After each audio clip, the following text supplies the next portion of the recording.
this video, I will be reacting to a very unfortunate situation that is very rampant in the world today, but often too many are ashamed to even talk about it and tell someone because of unfortunate backlash that they will receive when such sick things like this goes on a daily basis.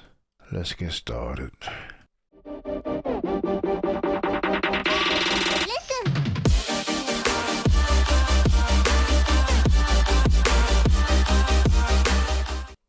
Ain't nobody gonna do that to you again. That's how I felt. Nobody around my corner was helping me. They knew that I had kids and I'm trying to better myself. I became homeless when my husband came into the military. So when it was time for him to go to boot camp and he graduated, me as a person, nobody would want to watch my kids. So I dropped them off at my stepmom's house. So I said, hey, I'm going to send this amount of money for y'all to keep them until I get back. I get a phone call saying my dad car had broke down. Me as a person, I'm telling myself, don't indulge yourself. He try any weird shit with you, stand on your business, like stand Now, on your 10. hold on, because we kind of started in the middle a little bit. Okay. Like, we need to go back to the first time that he, I ain't gonna say that he touched you, but when shit got kind of spooky, you know what I'm saying? Then we can go from that point on up to where we at right now. Okay. So I started living with my dad because my mom kept putting me out. Just putting me out. When I had my kids there, I was just the oddball. I couldn't stay there. So my dad was like, hey, you can come live with us. Let me raise the boys. So at first it was all kumbaya, cool. He had the boys. I had my daughter.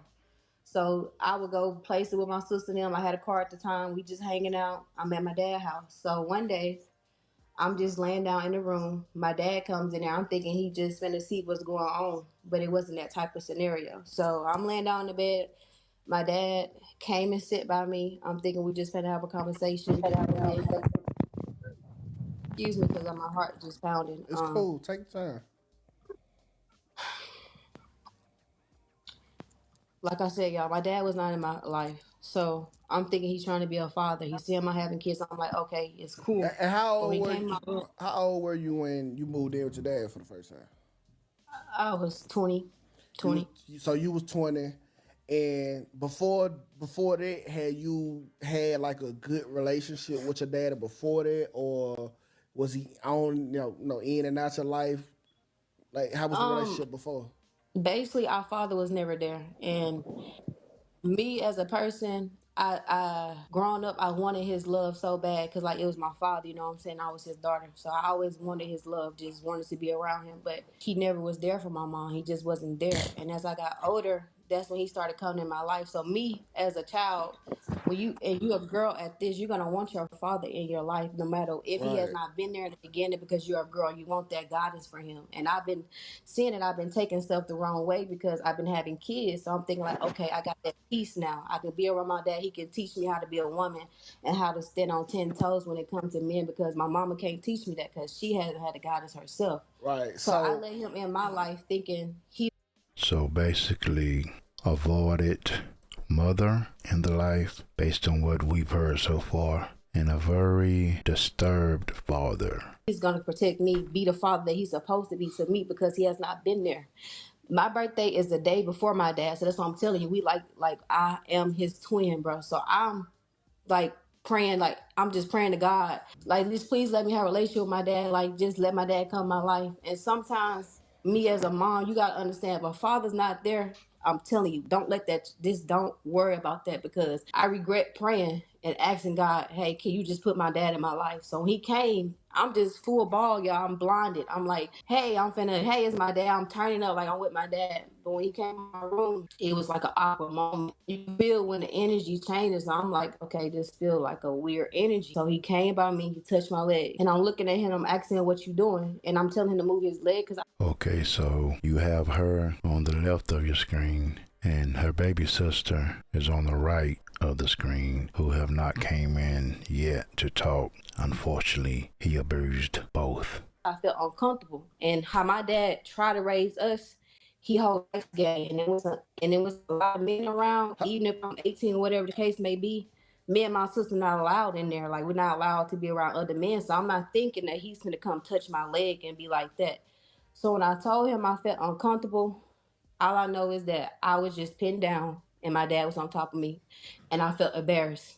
And then I just started spiraling out of control. This was the time when I was just And, not and, coming home to my and kids. so like at this point, like when it's taking place, like where were the kids? The kids was in the bed. That's the thing. My kids was in my bed.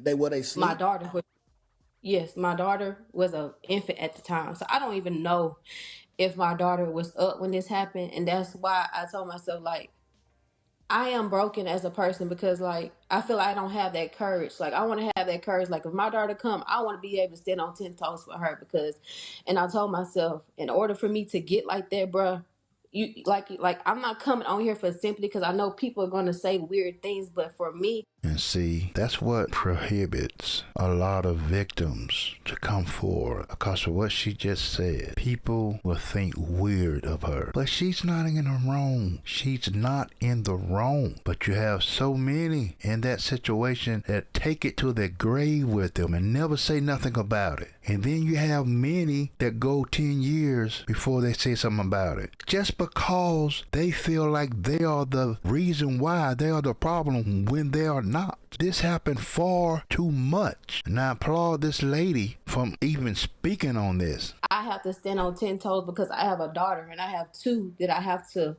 if somebody touches them, bro, I have to stand on 10 toes. And I told myself, how you gonna stand on 10 toes when you haven't even came out of healing yet? So when that happened, I started taking pills. Everybody was like, oh, she's just doing this stuff. I just started Wait, spiraling out of so control. hold on. So after it took place, you know what I'm saying? Like I don't know how long or the duration it was, but after it took place, like what were your immediate thoughts? Like, do I need to call the police? I'm scared. What was you thinking like after it happened?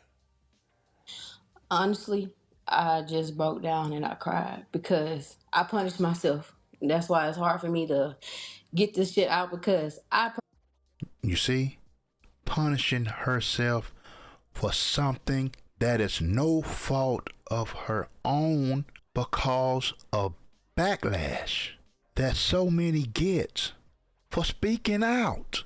prayed and I said, hey, can I have my father in my life? But not knowing that God didn't put him there, bro, because he's a weird person. Not knowing that I used to tell my dad, you got all these girls, bro. You're not even here for us. Like, what are you doing? Like, you got so many girls, but you telling us not to do this with this person, but you're not here for us. So I prayed for him to come in my life and to be that positive role model for me. So I punished myself a lot because I said, hey, you asked for this, bro.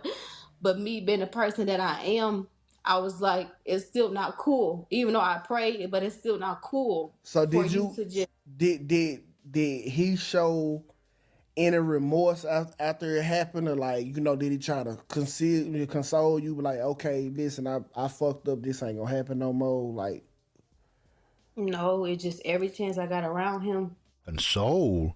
There's no consoling from that. You ain't coming back from that. he tried to touch me. So, and at this time, y'all gotta understand, I didn't have nowhere to go. My mom kept putting me out, so it was like I was in a bind, bro, because I'm trying to make it as a mom for my kids and not also struggle and not be in a shelter, because who wants to be in a shelter with their kids? You get what I'm saying? yeah. Who wants to go through that? So at this time, just telling myself, like, just at this time, I really tell myself, suck it up, bro. Like, So just suck it up. okay, so at this time, Okay, so let's hear from the younger sister.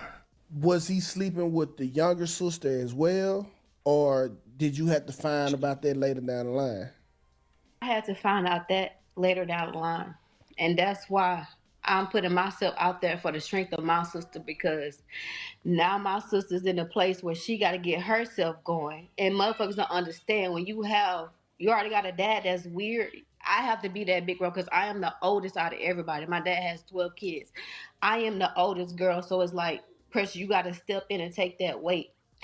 Then it really just breaks my heart because my sister, she done came out with this stuff. Like I told her, she don't have to get on live, bro. Like, I would embarrass myself for Oh, her, and for her to come out okay, now. And so let me hear your sister first account, and then I'm gonna go back to you.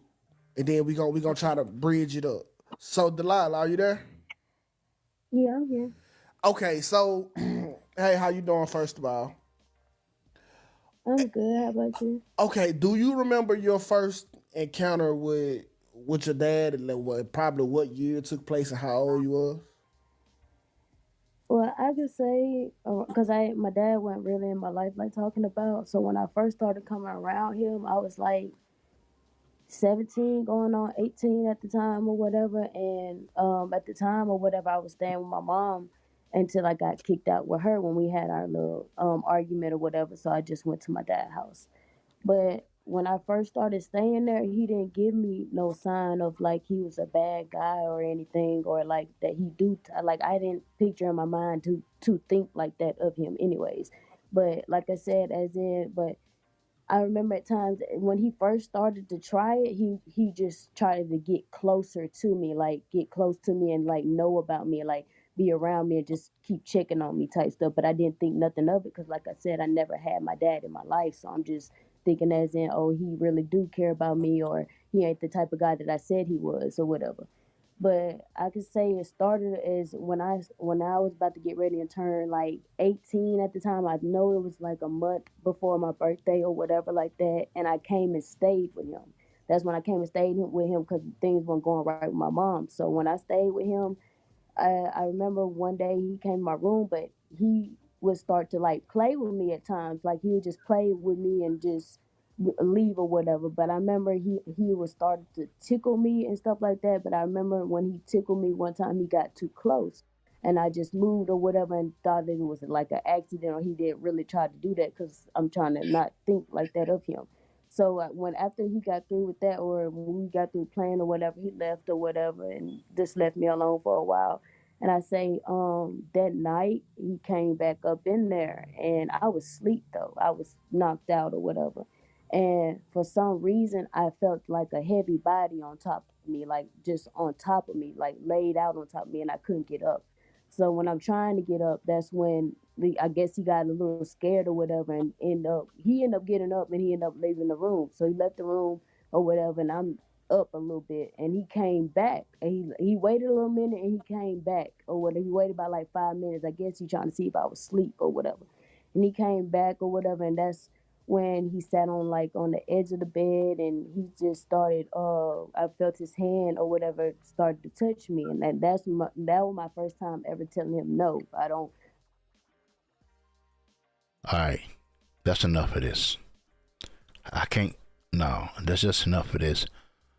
I'm going to take it to a point where you actually get to see the baby of the oldest daughter on the left, because that's the one he impregnated, allegedly, pending a DNA test, and just show y'all what the baby looked like, and it's crazy. This the baby right here. Yes, God like those people understand. This is something that damn. I got to deal with. I have to went later on life. Let me tell y'all something. I'm That's the not finna get daddy. on here crying because That's I her I don't father, need no sympathy from nobody because I got myself and that's the situated. baby. What they're not understanding is, bro, later in life, I have to deal with she coming to me telling me, Look at. "Hey, why didn't you keep me?" I don't want to tell my daughter I didn't keep you. I didn't want to keep you because of that. That's gonna make her feel less as a person. Do you see how pretty she is? Like that hurts. Like people don't understand. I have 5 kids. Right. Never gave none of them up. Never gave none of my kids up. So for my family to play in my face and be like, "Oh, we need you to do this and that." The proof is in the pudding, bro. Like I sent him all my kids. None of my kids look exactly like this man. And All right, so did y'all catch that? The family didn't believe her, basically, or she had to prove it to the family.